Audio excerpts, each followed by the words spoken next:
اس programme کے اخراجات جو اسمر منسٹریز کے دوست اور پارٹنرز ادا کرتے ہیں۔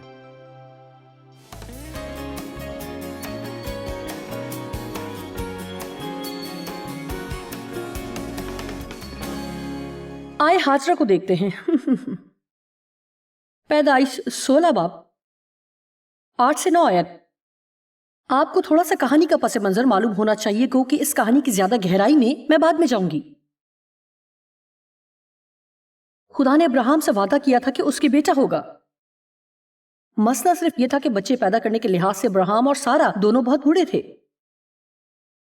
اور انسانی طور پر بغیر معجزے کے یہ ممکن ہی نہیں تھا، اور انتظار کرتے کرتے وہ تھک چکے تھے۔ اس جگہ پر کوئی ایسا ہے جو انتظار کرتے ہوئے تھک گیا ہو؟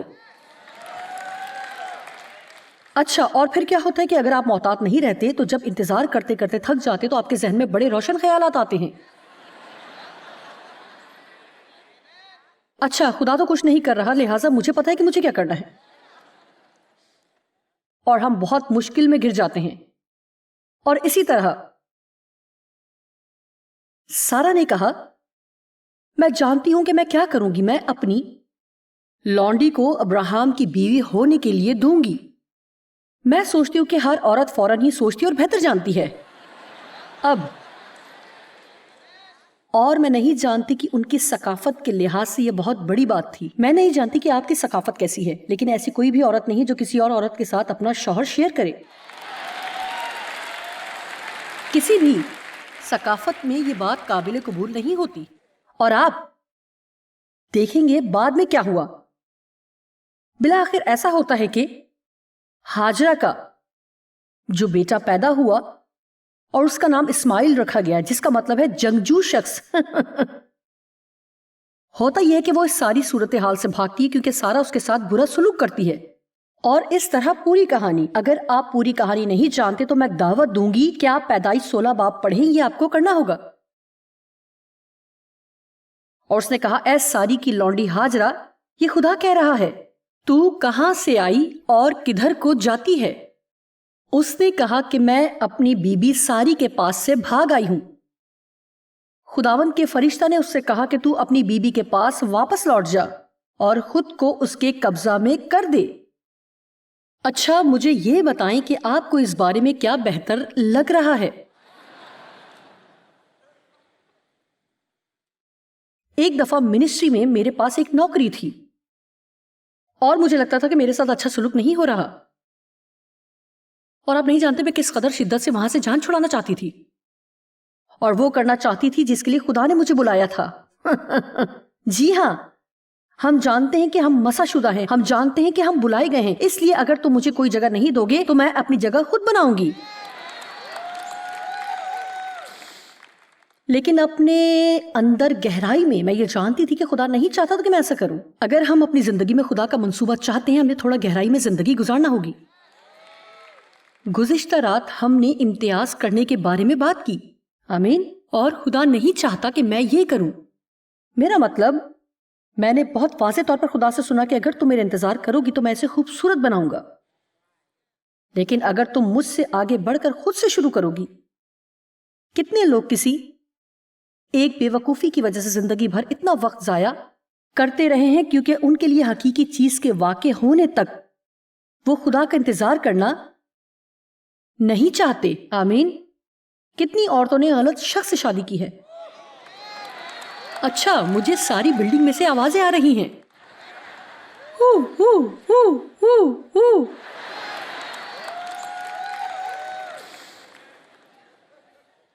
کیا آپ نے سنا؟ جی ہاں، اتنے زیادہ مایوس نہ ہوں۔ مایوس لوگ غلط فیصلے کرتے ہیں۔ میں جانتی ہوں کیونکہ میں نے بھی ایسا ہی کیا تھا۔ جب میں 18 سال کی تھی تو میں نے سوچا کہ کبھی بھی کوئی بھی مجھے نہیں چاہے گا، کیونکہ کافی عرصے تک اپنے باپ کے ہاتھوں میں زیادتی کا شکار ہوئی، اور پھر جس پہلے شخص نے مجھ میں تھوڑی دلچسپی لی میں نے اسے شادی کر لی۔ میرا مطلب ہے میں سرگرم مسیحی نہ تھی جب میں بچی ہی تھی تو تب میں نے نجات پا لی تھی، لیکن میں خدا کے ساتھ نہیں چل رہی تھی، اور میں جانتی تھی کہ جو کچھ میں کر رہی تھی اس سے کوئی بھلائی نہیں نکلے گی، لیکن میں مایوس تھی کہ مجھ سے کبھی بھی کوئی پیار نہیں کرے گا، اس لیے جو میں کر سکتی تھی وہ کیا۔ اور 18 سال کے ایک ڈراؤنے خواب کی طرح پھر میں نے 5 سال ایک ڈراؤنا خواب دیکھتے ہوئے گزارے۔ لہٰذا جو کچھ آپ ابھی چاہتے ہیں اس کے لیے کبھی بھی اتنے مایوس نہ ہوں۔ ہم اسے زندگی کے کسی بھی حصے پر لاگو کر سکتے ہیں. شاید آپ نئی گاڑی چاہتے ہیں اور آپ واقعی جانتے ہیں کہ آپ کو انتظار کرنا چاہیے. پہلے اپنے بل ادا کریں جو کرنے ہیں، پھر گاڑی کے لیے کچھ پیسے بچانا شروع کریں. لیکن نہیں، انتظار نہیں. لیکن پھر آپ 7 سال کسی چیز کے لیے رقم کی ادائیگی کرتے رہتے ہیں. جب آپ پہلی دفعہ گھر لے کر آتے ہیں تو سوچتے ہیں کہ یہ خوبصورت ہے. میں نے یہ جانا ہے کہ کوئی بھی چیز اس وقت سے زیادہ خوبصورت نہیں لگتی جب تک وہ چمکتی ہوئی روشنیوں میں پڑی ہوتی ہے. یہ سب سے بری چیز ہے. جانتے ہیں کہ جب میں جیولری گھر لے کر آتی ہوں تو یہ وہاں شوکیس میں زیادہ اچھی لگتی ہے. ان شو رومز کی روشنی میں دھوکہ دہی سے کام لیا جاتا ہے. وہ چیزوں کو بہتر سے بہترین دکھاتے ہیں. لہٰذا ہمیں سیکھنے کی ضرورت ہے کہ خدا کا انتظار کس طرح کرنا ہے. اور اگر ہم یہ کریں، اگر ہم اس پیغام کو استعمال کریں، یعنی خدا کے وقت کا انتظار کریں، تو میں آپ کو بتاتی ہوں میں انتظار کر کے بہت تھک گئی ہوں. میں انتظار کرتے کرتے تھک گئی ہوں. بائبل کی چھوٹی چھوٹی اسٹڈیز کروا کر تنگ آ گئی ہوں، جن میں 50 لوگ، 20 لوگ یہاں، 30 وہاں اور 40 لوگ یہاں ہیں، جبکہ میری بلاہٹ تو بہت بڑی ہے. چلیں آگے بڑھتے ہیں. لہٰذا اور وہ خدا سے بھاگی اور خدا نے کہا واپس جاؤ. بہت دفعہ میں اس نوکری سے بھاگنا چاہتی تھی، لیکن خدا نے کہا ٹھہرو ٹھہرو ٹھہرو. اور پھر جب وقت آیا کہ میں چھوڑوں تو خدا کو مجھ سے چھڑوانا پڑا، کیونکہ میں وہاں ٹھیک سے تھی اور کافی مطمئن ہو گئی تھی. اور کیا یہ ایسے ہی ہے جیسے واؤ 1 منٹ رکو، مجھے اس سے نفرت تھی اور اب میں ٹھیک ہوں، تو مجھے کہہ رہا ہے کہ مجھے چھوڑنا ہے؟ اچھا، میں آپ سے کچھ کہنا چاہتی ہوں اور میں چاہتی ہوں کہ اسے سمجھیں. ہم زیادہ تر ان چیزوں سے بھاگتے ہیں جنہیں ہماری تبدیلی کے لیے خدا وسیلے کے طور پر استعمال کرنے کا ارادہ رکھتا ہے. زیادہ تر ہم جن چیزوں سے بھاگتے ہیں انہیں ذرائع کے طور ہمیں بدلنے کے لیے خدا استعمال کرتا ہے. آئیں ایلیا کو دیکھیں، پہلا سلاطین 19 باب. یہ تمام واقعات نہایت اہم ہیں، لیکن یہ تھوڑے بہت مضحکہ خیز بھی ہیں. جانتے ہیں کہ ایلیا خدا کا ایک عظیم نبی تھا، ممکنہ طور پر بہت ہی زور آور تھا، اور اس سے ناقابل یقین معجزات ہوئے. اگر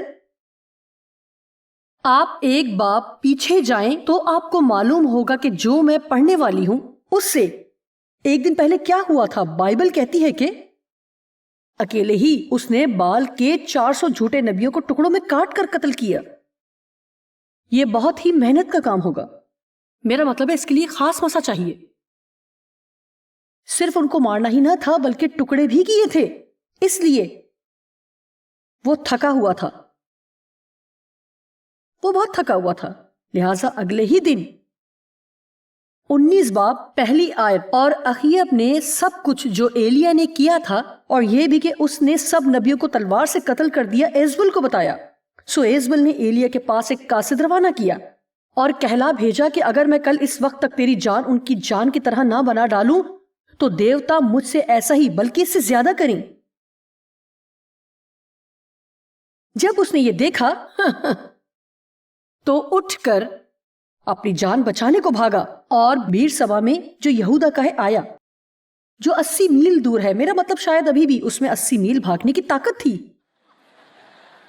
بیر سبا میں جو یہودا کا ہے آیا اور اپنے خادم کو وہیں چھوڑا. اس میں بہت سے اچھے پیغامات ہیں، جیسے وہ کہہ رہا ہو کہ میں تنہا ہونا چاہتا ہوں، اور اپنے خادم کو وہیں چھوڑا اور خود ایک دن کی منزل دشت میں نکل گیا اور جھاؤ کے ایک پیڑ کے نیچے آ کر بیٹھا اور اپنے لیے موت مانگی اور کہا بس ہے. یہ بہت مزاحیہ بات لگتی ہے کہ ایک اتنا عظیم نبی جس نے 400 جھوٹے نبیوں کو ٹکڑے کر کے قتل کیا، اور اب کیونکہ مجھے یقین ہے یہ اس لیے تھا کیونکہ وہ بہت تھکا ہوا تھا. اس لیے اب آپ دیکھ سکتے ہیں کہ جب ہم تھکے ہوئے ہوتے ہیں تو جذباتی طور پر مختلف رد عمل کا اظہار کرتے ہیں. آمین.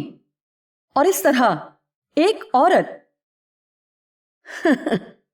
عورت کے پاس طاقت ہے. ایک عورت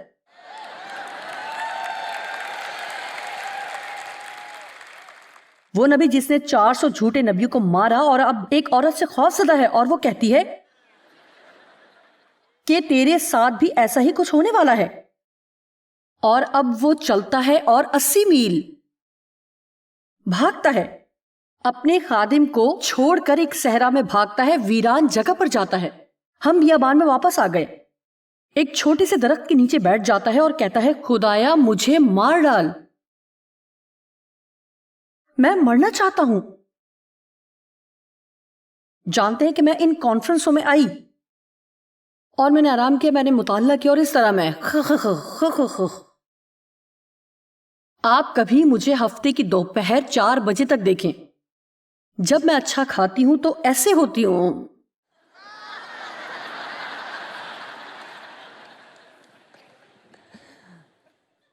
خیر چلیں، میں اتنا دور نہیں جانا چاہتی، لیکن میں آپ کو کچھ بتاتی ہوں. اگر آپ یہ یقین دہانی کر لیں کہ جب آپ اپنی زندگی میں توازن لے آتے ہیں اور اپنی نیند پوری کرتے ہیں اور آرام کرتے ہیں، صحت افزا کھاتے ہیں، تو آپ اپنی زندگی کی مختلف طرح کی مشکل صورتحال میں بہتر رد عمل ظاہر کر سکتے ہیں.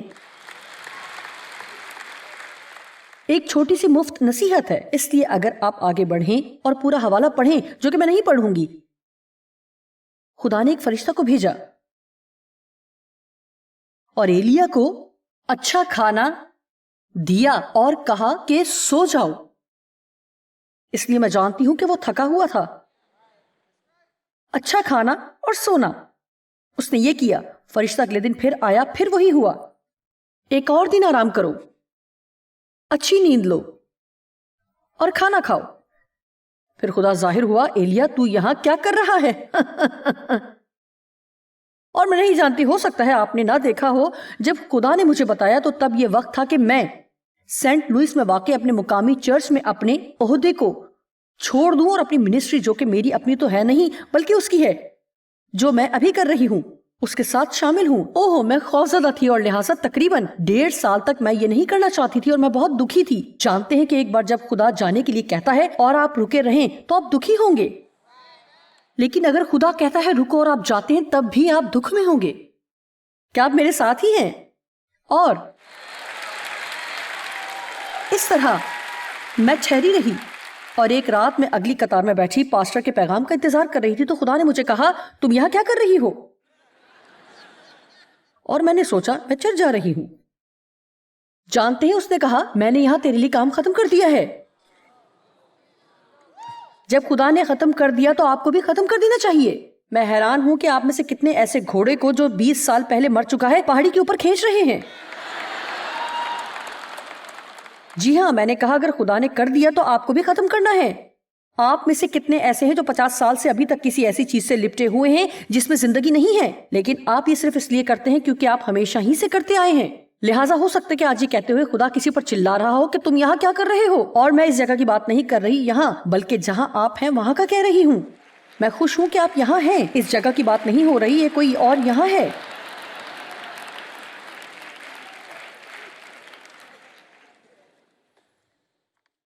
اور جانتے ہیں کہ وہ بجلی کی گرج، چمک، طوفان اور پھر ساکت ہو جانا. بالآخر ایک چھوٹی سی دھیمی آواز میں اس نے اس سے کہا غار میں جاؤ. میں اس پوری کہانی میں نہیں جا رہی، لیکن نکتہ یہ ہے کہ وہ ایک عورت کی وجہ سے بھاگا اور خدا نے اسے کہا جب سب کچھ ایسا ہوا تو ایک ہلکی سی آواز آئی. خدا نے کہا واپس جا. جی ہاں، واپس جا اور دوبارہ کام کر. اپنی جگہ ایک نبی کو مسا کر اور یہ کر وہ کر، نئے بادشاہ کو مسا کر. دوسرے لفظوں میں شاید ہی کوئی شخص کسی ایسی چیز کی وجہ سے پریشانی کی حالت میں پہنچا ہو جو کہ اس کی زندگی میں کام نہیں کر رہا، یا پھر آپ ہر وقت بیٹھے اپنے آپ پر افسوس کر رہے ہوتے ہیں اور شاید خدا آپ سے یہ کہہ رہا ہے تم یہاں کیا کر رہی ہو، تم اپنی زندگی کے ساتھ کیا کر رہی ہو. کھڑے ہو جائیں، اس بے ترتیبی سے نکلیں اور جو میں نے کہا وہ کرنا شروع کرو.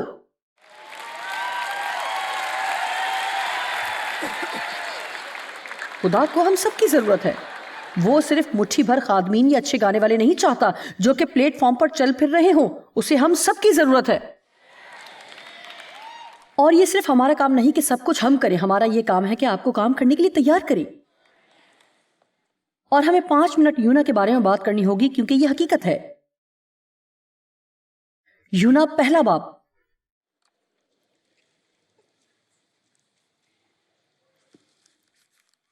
بہت پہلے جب خدا نے مجھے یہ پیغام دینا شروع کیا اور میں نے یہ دیکھا کہ وہ تمام لوگ جو بھاگتے ہیں بالآخر وہ اسی جگہ واپس آتے ہیں جہاں سے وہ بھاگتے ہیں اور وہ تمام پھر بیابان میں ہی پہنچتے ہیں۔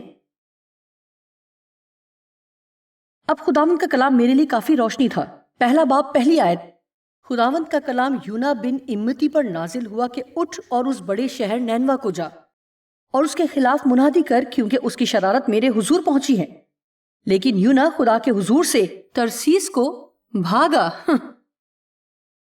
یعنی نینوا کی بجائے ترسیس کو بھاگا۔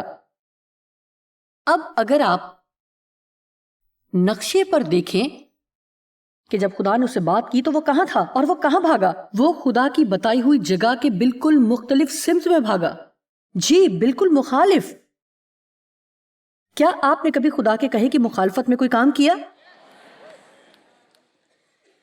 اور وہ یافا میں پہنچا اور وہاں سے اسے ترسیس کو جانے والا جہاز ملا، وہ جگہ جو قدیم سامی علاقے کی دور دراز تجارتی جگہ مانی جاتی ہے، اور وہ کرایہ دے کر اس میں سوار ہوا۔ اور اگر آپ پوری کہانی پڑھیں گے تو آپ کو معلوم ہوگا کہ وہ بہت بڑے خطرناک سمندری طوفان میں گھر گئے، اور آخرکار یہ پتہ لگا کہ طوفان کی وجہ وہی ہے۔ اس نے کہا مجھے سمندر میں پھینک دو، اور انہوں نے تھوڑا سا انتظار کیا اور پھر بالآخر انہوں نے کہا ہم تجھے کشتی سے سمندر میں پھینک رہے ہیں۔ اور پہلا باب 17ویں آیت، لیکن خداوند نے ایک بڑی مچھلی مقرر کر رکھی تھی کہ یونا کو نگل جائے اور یونا 3 دن رات مچھلی کے پیٹ میں رہا۔ میرے خیال سے ہم کہہ سکتے ہیں کہ وہ بیابان تھا۔ کیا خیال ہے؟ اور مجھے کہنے دیں کہ ایک طریقہ ہے جو میں جانتی ہوں، اگر آپ خدا سے بھاگیں گے تو آپ کو نگلنے کے لیے خدا کسی نہ کسی کو تیار کرے گا خدا ایسے حالات پیدا کرے گا جنہیں آپ پسند نہیں کریں گے، اور یہ کچھ دن ویل کے پیٹ میں رہنے کے برابر بھی ہو سکتا ہے۔ خیر بالآخر یونا نے خداوند سے دعا کی۔ کیا یہ زبردست کام نہیں ہے جو کیا جائے؟ یہ شرم کی بات ہے کہ مچھلی کے پیٹ میں جانے سے پہلے یہ نہیں کرتے، اور پھر وہ سرگرم ہو جاتا ہے، میرا مطلب ہے پورے دل سے دعا کرتا ہے۔ یہ بہت عجیب ہے، جب ہم مایوس حال ہوتے ہیں تو ہم اچھی دعا کرتے ہیں، میرا مطلب واقعی پورے دل سے ہو تو۔ اور میں سمجھا کہ تیرے حضور سے دور ہو گیا ہوں۔ 4 آیت، لیکن میں پھر تیری مقدس ہیکل کو دیکھوں گا۔ جی ہاں، پوری دعا بہت اچھی ہے۔ 9 آیت، میں حمد کرتا ہوا تیرے حضور قربانی گزرانوں گا، میں اپنی نظریں ادا کروں گا۔ نجات خداوند کی طرف سے ہے، اور خداوند نے مچھلی کو حکم دیا اور اس نے یونا کو خشکی پر اگل دیا۔ اس لیے اگر آپ ایسی جگہ پر ہیں جسے آپ پسند نہیں کرتے تو بہتر ہے کہ دعا میں جھک جائیں۔ اور 3 باب پہلی آیت، میں نے یہ کہنے کے لیے پورا پڑھا، اور خداوند کا کلام دوسری بار یونا پر نازل ہوا کہ اٹھ اس بڑے شہر نینوا کو جا۔ خداوند نے اپنا ذہن نہ بدلا۔ یونا نے پھر سے چکر لگایا اور اتنا لطف اندوز نہ ہوا۔ آپ میں سے کتنے خدا کے راستے سے متبادل راستے پر ہیں؟ اس نے اس راستے پر جانے کا کہا اور آپ اس پر جا رہے ہیں۔ مجھے تھوڑے سے ایماندار لوگوں کے ہاتھ نظر آئے ہیں۔ اچھا ہے، سچائی آپ کو آزاد کرتی ہے۔ جی ہم اس طرح کی چیزوں کو قبول کرنا پسند نہیں کرتے۔ آئیں، یاد رکھیں جہاں آپ ہیں وہیں اسے حاصل کریں۔ خداوند سے بھاگنا کسی کے ساتھ صلح کرنا بھی ہو سکتا ہے۔ کسی سے صلح کرنے سے آپ انکار کر رہے ہیں اور آپ جانتے ہیں کہ آپ کو اس کی ضرورت ہے، یا سادہ سی بات ہے کہ خدا سے بھاگنا یہ بھی ہو سکتا ہے کہ آپ کسی کو خود پر اختیار رکھنے کی اجازت دیتے ہیں کہ وہ آپ کو اپنے اشاروں پر چلائے، جبکہ خدا آپ سے کہہ رہا ہے کہ اس کا سامنا کریں۔ جی آئیں، اسے اس جگہ پر لاگو کریں جہاں ہم رہتے ہیں۔ خداوند سے بھاگنا یہ بھی ہو سکتا ہے کہ جب وہ کہے کہ جو کچھ پہلے سے لے چکے ہو جب تک ان کی ادائیگی نہ کرو۔ جی بالکل، ان کریڈٹ کارڈ سے مزید کچھ نہ لو۔ خدا سے بھاگنا یہ بھی ہو سکتا ہے کہ آپ کھانے کی عادتیں نہیں بدل رہے۔ اچھا، یہ تو زیادہ اچھا ہے۔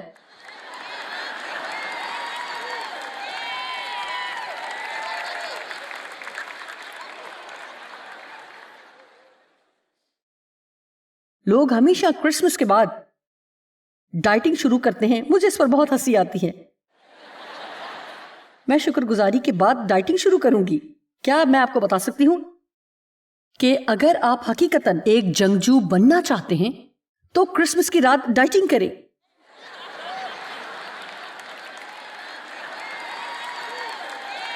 ورنہ آپ ایک اور دن مینڈکوں کے ساتھ گزاریں گے.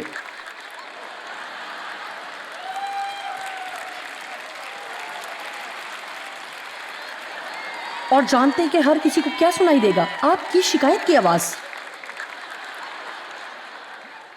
کیا آپ نے سنا؟ میں نے کہا ہر کوئی آپ کا شکایتی کراہنا سنے گا، کیونکہ جب ہم خدا کے کہنے کے مطابق کچھ نہیں کرتے تو ہم سخت حالات کا سامنا کرتے اور ہمیشہ شکایت کرتے ہیں. لہٰذا اب اچھے حصے کی طرف بڑھتے ہیں. لوگ بہت تیزی سے اپنے گناہ سے بھاگتے ہیں، اور بھاگنے کا ایک طریقہ یہ ہے، وہ یہ کہ ہم خدا کے کام میں اتنا مصروف رہتے ہیں کہ ہمارے پاس اتنا بھی وقت نہیں ہوتا کہ ہم خدا کی آواز سنیں. اوہ، میں چرچ کے کاموں میں اتنی مصروف ہوں، میں ہر میٹنگ میں جاتی ہوں. میرا مطلب میں ہر برادری کو یہاں چاہتی ہوں.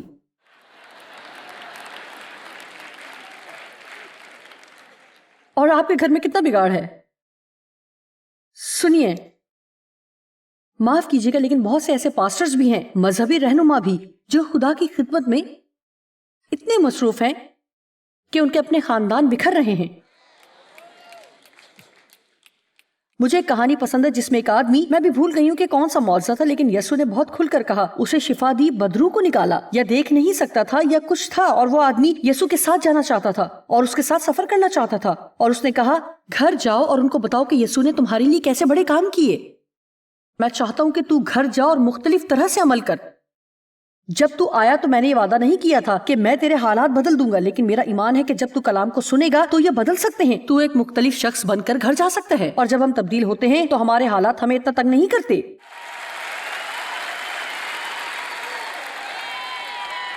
اور لہٰذا میں دوسروں سے وہ کرنے کا کہہ سکتی ہوں جو کہ انہیں کرنا چاہیے، لیکن ابھی اور اسی وقت خدا مجھ سے نمٹنا چاہتا ہے. اب دو سب سے بڑے طریقوں میں ایک یہ ہے کہ ہم بہانے بناتے ہوئے، دوسروں کو قصوروار ٹھہراتے ہوئے اپنی غلطیوں سے بھاگتے ہیں.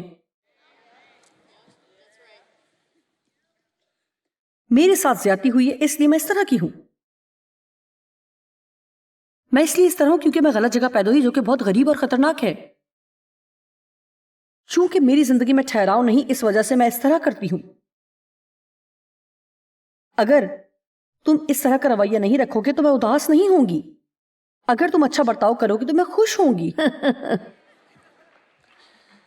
جانتے ہیں کہ در حقیقت یہ وقت ہے کہ ہم ذمہ داری لیں. یہ وقت ہے اپنے رویے کی، اپنی زندگی اور اس کے الجھاؤ کی ذمہ داری لیں، اور ان کے لیے ابلیس یا خدا یا ارد گرد کے لوگوں پر یا اپنی زندگی میں بدقسمتی پر الزام نہ لگائیں.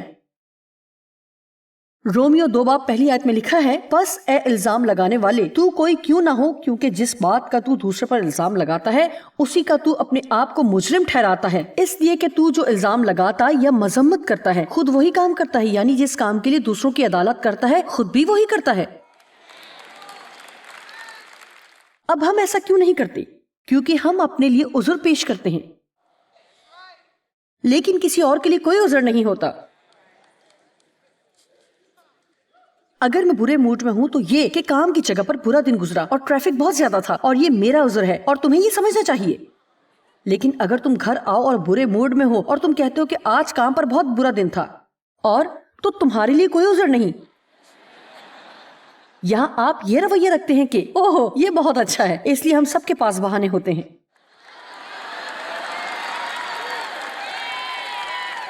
اور دیانتداری کی بات ہے، آپ جہاں بھی جائیں گے ہمیشہ آپ کے ساتھ ہی ہوگا.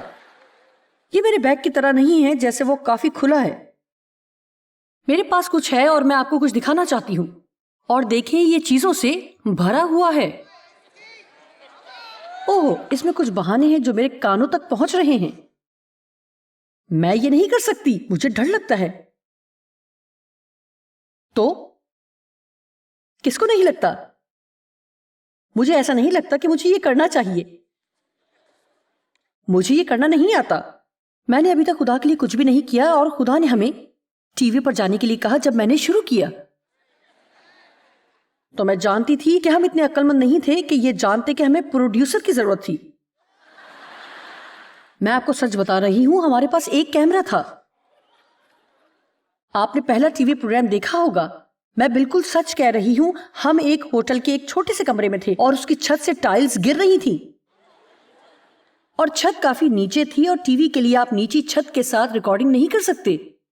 یہ بہت عجیب لگ رہا تھا اور ہمارے بیک ڈراپ پر نیلے رنگ کا پردہ تھا.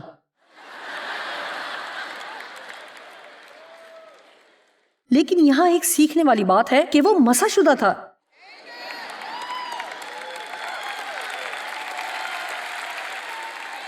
لہٰذا بات یہ نہیں کہ کام کیسے کیا جائے بلکہ یہ کہ آپ خدا کو اجازت دیں کہ آپ کے ذریعے کام کرے. یہ کرنے کے لیے آپ بزدل نہیں ہو سکتے. آپ کو یہ کرنے کے لیے رضامند ہونا ہے اور دیکھیں کہ خدا کیا کرے گا.